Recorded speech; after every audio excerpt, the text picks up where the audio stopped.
I'm the uneducated businessman talking about project management. Last time I was talking about the importance of meetings, and what I've done is I've listed out some questions that you can actually ask yourself, and you can tick yes or no against these questions, and you can make sure you're on track. So I'm going to put my goggles on because I've written them down because I can't remember them all and I can't see without them. So question one, write this down. Do you have a clearly articulated communication plan that outlines how you communicate with your superiors on a regular basis? For example, holding regular monthly meetings, supplemented bi-weekly meetings with reports. Yeah, do you have that in place? 2.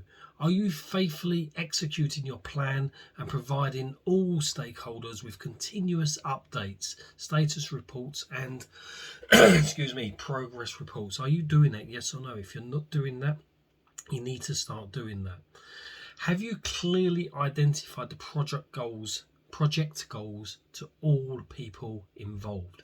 You need to make sure that's done. So if you've ticked no on that one, you need to go back and revisit this.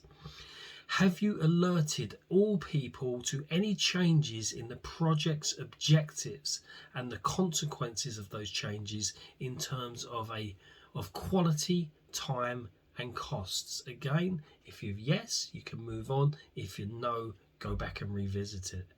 Have you verified that a stakeholder accepts responsibility for these consequences? You need to verify this. You need to make sure that people are going to accept responsibility. And once you've got it on paper, once it's written down, there's no arguments at the end of the day. It's no good having, yes, so-and-so is going to accept responsibility. You need to be more than that. You need to have things in writing. So make sure you've got everything documented because it protects you. And that's what this is all about as well. It's not just about getting it on time and on budget. It's making sure you've done everything possible, and should things go wrong, you are protected because you've obviously documented it. Yeah. Have you clarified assumptions about project costs and completion dates?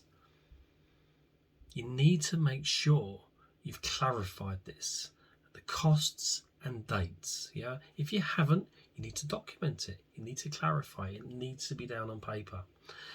Are you being honest with people? All of the people involved. Have you avoided the common tendency to downplay or hide problems as they come up? And be really, really honest with yourself here. This is so important, because if you're downplaying things and if you're hiding things and if you're hoping you're going to catch up, the chances are you won't. And the longer it goes on, it's like a compounding effect. The bigger it gets, and the more you hide, the more you've got to hide, and the harder it's going to be for you to come out in the future and say, look, we're off target, but we're not just off target by a little bit, we're way off target because I hit this. Be upfront. If things aren't working, nip it in the bud. Be honest. People will thank you for it. They're going to thank you for being honest and saying, look, I've messed up this part. We need to get this part back on track, rather than hiding it, hoping it will go away, hoping you'll catch up. What if you don't? What if things get worse? What if that thing you've hidden is the bottleneck that stops everything else coming through? Talk about it. Be open and honest. People, I always find, if you're doing your best and you're honest, people will be forgiving. You may mess up, but if you notice you mess up, and especially if you can come up with a solution as well, if you realise you've messed up and you can come up with some sort of solution and say, look, this hasn't worked, but I've got X, Y, and Z solution that will work, then you've got a lot better chance of bringing people on board with that and getting them to help you and be understanding. Don't hide things. It's absolutely worst thing you can do. What have I got here?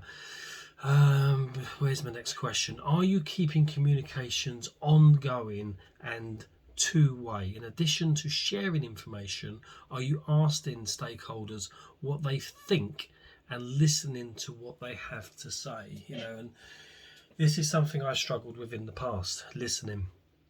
I have a lot of ideas. I have a lot of, in my mind, great ways of working on, great ways of thinking things should go, and I can get very focus on that being the only way, and bush, I'm off and I'm running with this, and people over here can be shouting, you know, Lee, you're doing it wrong, this is the wrong way to go, and I'm not listening, I'm just pushing them away because they're holding me back.